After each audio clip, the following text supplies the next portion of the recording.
আসসালামু আলাইকুম।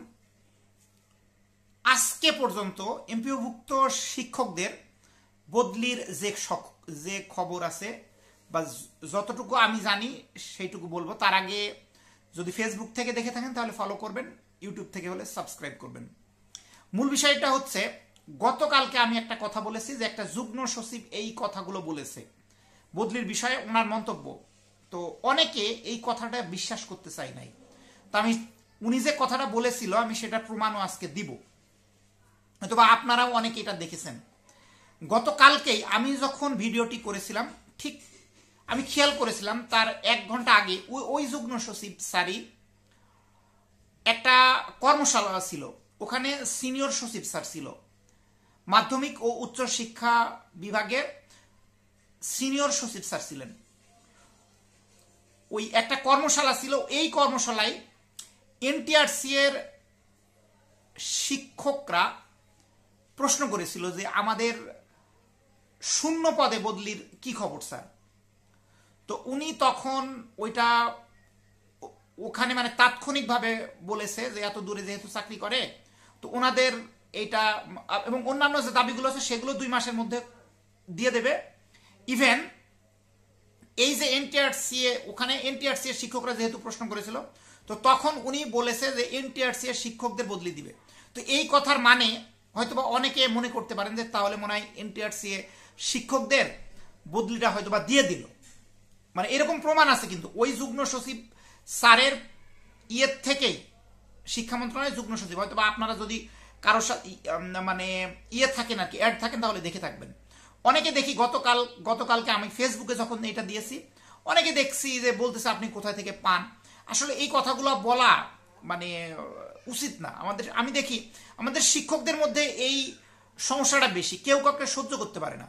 একটা সংবাদ দিলে তাকে, যেমন আমি আমার ইউটিউবের কমেন্ট সেকশনটা বন্ধ করে রাখছি শুধু এই কারণে। তো এইরকম কমেন্ট করবেন না। আর আজকের যে খবরটা সেটা হচ্ছে, মানে তার আগে আমি একটা কথা বলে নিই, বদলির জন্য যে সকল শিক্ষকরা কাজ করতেছেন, হয়তোবা আমি একটু অন্যভাবে নিয়েছিলাম যে না হয়তোবা অনেকে শুধু এনটিআরসি এর শিক্ষকদের জন্য করতেছে, এগুলো ভালো না। না, বদলির জন্য যে যেভাবেই কাজ করুক না কেন সবাইকেই আপনারা সাপোর্ট করবেন, সে যেই হোক না কেন, সরওয়ার স্যার হোক, সাকিবুল স্যার হোক, সে যে স্যারই হোক না কেন।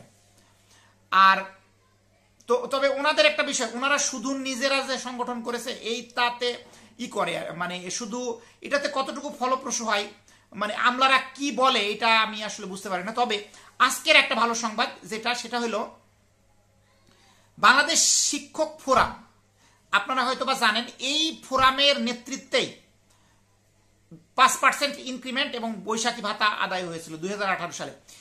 এই স্যারের এই ফোরামের যে সভাপতি মানে মূল নেতৃত্বে যে থাকে মাইনুদ্দিন স্যারকে নিয়ে আজকে বদলি প্রত্যাশী, মানে কমিটির বদলি প্রত্যাশী হিসাবে পরিচিত রবিউল স্যার এবং তোফায়েল স্যার একটা কূটনৈতিক তৎপরতা চালিয়েছে।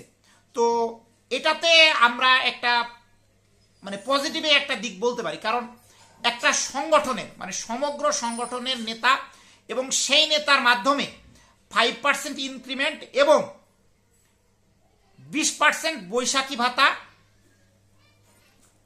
আদায় হয়েছে। ওনাকে নিয়ে আজকে শিক্ষা মন্ত্রণালয় গিয়েছে। তবে এটাতে আমি একটা ফলপ্রসূ কিছু হবে, ফলপ্রসূ বদলির বাস্তবায়ন হবে এরকম আমি আশা করি।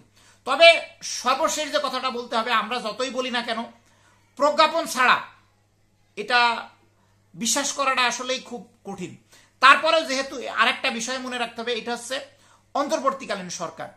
অলরেডি আপনারা দেখেছেন মাউসির যে 3 মাসের কার্যক্রম আছে সেখানে কিন্তু অলরেডি বদলির বিষয়টা কার্যক্রম চলমান এরকম বলেছে। তো তারপরে আপনারা আল্লাহর কাছে দোয়া করেন যেন এই বদলিটা বাস্তবায়ন হয়।